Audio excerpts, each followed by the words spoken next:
High, আজকে খুবই interesting একটা ওয়াটার কালার এক্সারসাইজ করব। এর জন্য প্রথমে আমাদের লাগবে মাস্কিং ফ্লুইড এবং একটি 300 জিএসএম এর ওয়াটার কালার পেপার। প্রথমে আমি মাস্কিং ফ্লুইডটা দিয়ে কিছু জেলিফিশ এঁকে নিচ্ছি কাগজের উপরে। এরপর এটি খুব ভালোভাবে শুকিয়ে নিব। এরপর সমুদ্রের জলটা আমি জল রঙে রং করে নিচ্ছি। এরপর এলিয়াচিও খুব ভালো মতো শুকিয়ে নিব। এরপর আমি জেলিফিশগুলো মাস্কিং ফ্লুইডের ভেতরে ভালো মতো রং করে নিব। এই লেয়ারটি রং করার পর খুব ভালোভাবে শুকিয়ে নিব।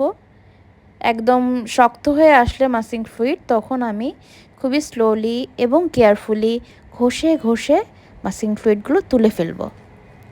এই যে আমি কাগজ থেকে মাস্কিং ফ্লুইড টেনে টেনে তুলছি, কিন্তু কাগজ ছিঁড়ে উঠে আসছে না। ব্যাপারটা যে কি স্যাটিসফাইং! এরপর আমি কিছু জেলিফিশের ডিটেইল অ্যাড করে দিচ্ছি। জেলিফিশ আমার কাছে এত আকর্ষণীয় লাগে।